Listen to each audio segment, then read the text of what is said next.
Hey YouTube, it's Tech Freckle. We're back with the next lesson. This one is all about Introduction to Visual Rules. Let's get started. The purpose of CSS is to add style to a web page, and each element on the page can have many style properties. Some of the basic properties relate to the size, style, and color of the element. In this lesson, you'll learn some fundamental CSS visual rules that you can use to start styling web page elements. Explore the code to the right. Think about how it relates to the web page on the right side of the browser. Standard website. Very, very basic.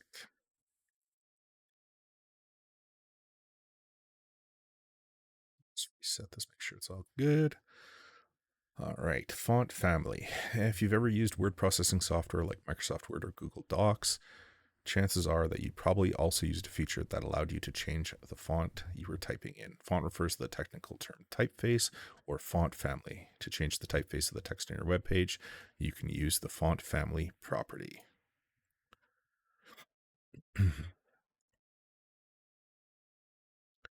Font family Garamond. Okay, in the example above, the font family for all main heading elements has been set to Garamond. When setting typefaces on a web page, keep the following points in mind. The font specified must be installed on the user's computer or downloaded with the site. Web-safe fonts are a group of fonts supported across most browsers and operating systems. Unless you're using web-safe fonts, the fonts you choose may not appear the same between all browsers and operating systems. When the name of a typeface consists of more than one word, it's a best practice to enclose the typeface's name in quotes like so. H1 font family courier new. Okay.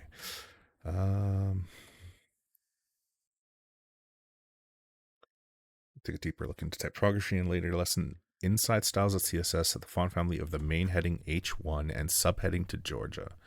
Okay, so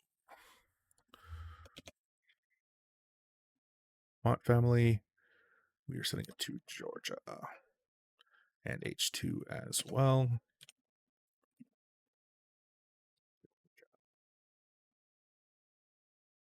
Note that certain font changes may be hard to recognize at first. Feel free to remove it and add the declaration a few times until you notice the change. So we're looking for header changes for H1 and H2. I believe that's these two.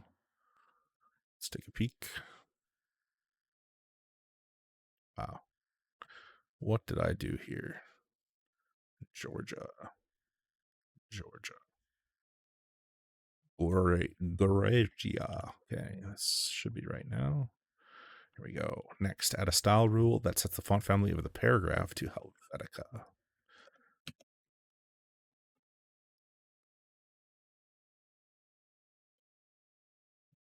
What's this? Just in case it's case sensitive. And there we go.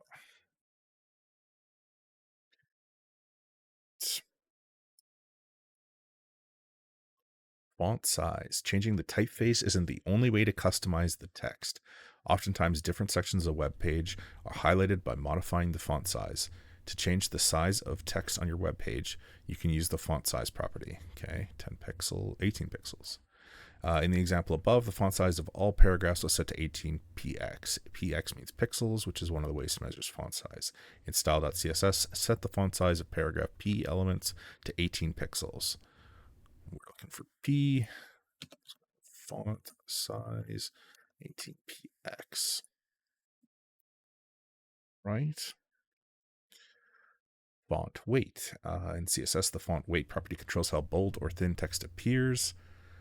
In the example above, all paragraphs on the web page would appear bolded. The font weight properly has another value, normal. Why does it exist? If we wanted all text on the web page to appear bolded, we could select all text elements and change their font weight to bold. If a certain section of text was required to appear normal, however, we could set the font weight of that particular element to normal, essentially shutting off bold for that element. Is this not the default? I believe normal is the default. Install CSS, set the font weight of the paragraph elements to bold. Oh.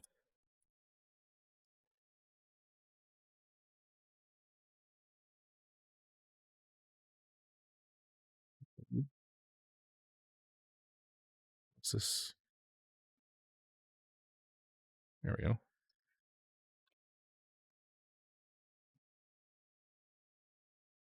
It's like already in there. Hey, text align. Let's reset this workspace. Should reset this time. Okay, so text align. No matter how much styling is applied to text, typeface, size, weight, etc., the text always appears on the left side of the container in which it resides. To align text, we can use the text align property. The text align property will align text to the element that holds it, otherwise known as its parent. The text align property can be set to one of the following commonly used values. Left aligns text to the left side of its parent element, which in this case is the browser. Center centers text inside of its parent element. Right aligns text to the right side of its parent element. Justified spaces out text in order to align with the right and left side of the parent element. Okay. In style CSS, set text align property the main heading H1 so that it appears in the center.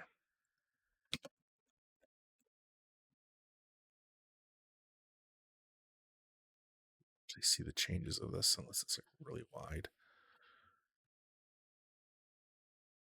No, I actually did change. Sorry, that's for the H1 element, right? Okay. Color and background color.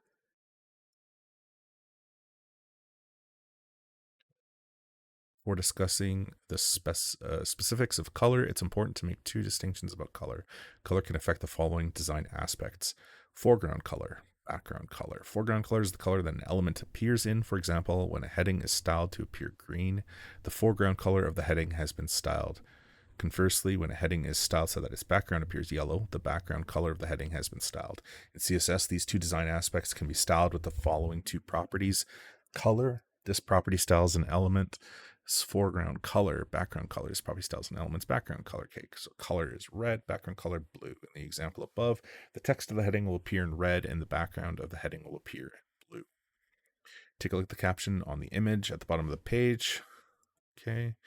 In style CSS, set the background color in the dot caption selector to white. Okay.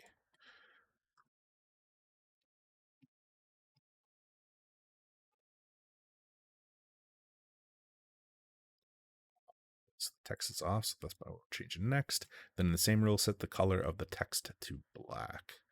Okay.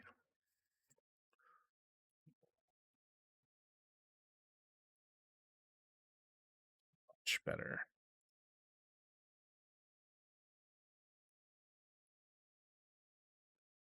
Opacity. Opacity is the measure of how transparent an element is. It's measured from 0 to 1, with 1 representing 100% or fully visible and opaque, and 0 representing 0% or fully invisible. Opacity can be used to make elements fade into others for a nice overlay effect. To adjust the opacity of an element, the syntax looks like this. Overlay opacity 0.5. In the example above, the overlay element would be 50% visible, letting whatever is positioned behind it to show through. Let's give the caption on the image some transparency. Dot caption opacity and 0.7. Let's go 0.75. And we can now see soccer players through that. Cool.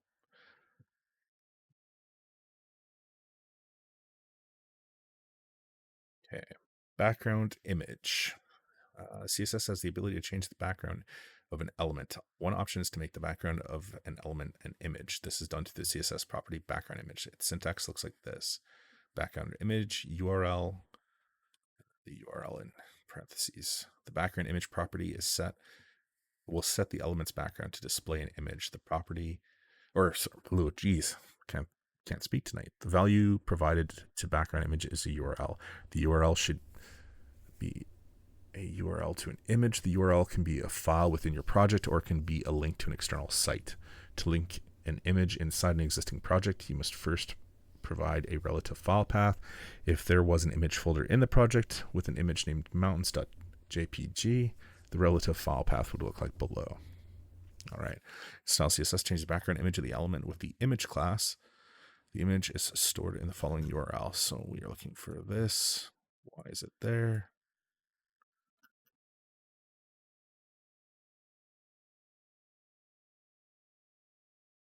Changing it. Okay.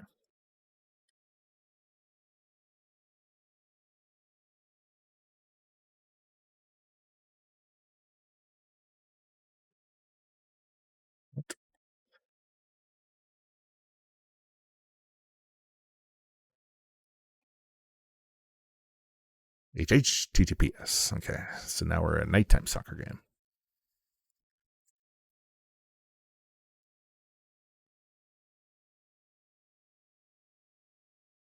Double reset these. Okay, important. Important can be applied to specific declarations instead of full rules. It will override any style no matter how specific it is. As a result, it should almost never be used. Once important is used, it is very hard to override. The syntax of important in CSS looks like this. P color blue important. Main P color red. Since important is used on the P selector's color attribute, all P elements will appear blue, even though there is a more specific main P selector that sets the color attribute to red. One justification for using important is when working with multiple style sheets. For example, if we are using the Bootstrap CSS framework and want to override the styles for one specific HTML element, we can use the important property. Imagine stylelibrary.css is a style sheet that is full of good styles, but you don't like how it is turning the color of H1 yellow. In styles.css, add an important rule to the color style inside the H1 rule set to change the color to white. Okay, so important. Okay, change the title back, it looks like. H1 color yellow. Okay, cool. You review visual styles, incredible work. You use CSS to alter text and images on a website. Throughout this lesson, you learned concepts including the font family property defines the typeface of an element. Font size controls the size of text displayed. Font weight defines how thin or thick text is displayed. The text align property places text in the left, right, or center of its parent container. Text can have two different color attributes, color and background color. Color defines the color of the text. White background color defines the color behind the text. CSS can make an element transparent with the opacity property. CSS can also set the background of an element to an image with the background image property. The important flag will override any style, however, it should almost never be used and is extremely difficult to override. Feel free to experiment with the code and see what other changes you can make. Okay. What's up next? Is there a quiz? I think.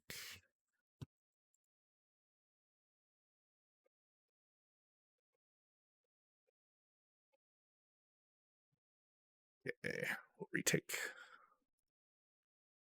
It's already have resolved. Font weight property will adjust which of the following. How thin or thick text appears, because that is normal or bold. How would you make an H1 element invisible on the page? Opacity 0. What will the color of the links be after applying the CSS below? Should be red because it's important. What is font family property control? The typeface used by the element.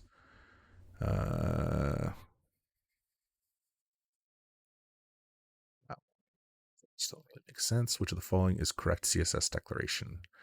Color : green. Following will set an element's background to an image. This one here, the parentheses. How will the following CSS rule affect the text in H1 elements? H1 color blue. Changes the text color to blue. All right. 100%. Let's go. Continue learning.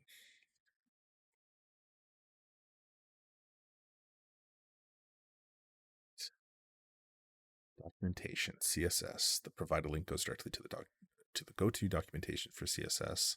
It's helpful if you want to would like a comprehensive resource for understanding the key concepts of CSS and understanding how to debug common CSS problems. Instead of trying to remember it all, use documentation as a readily available resource.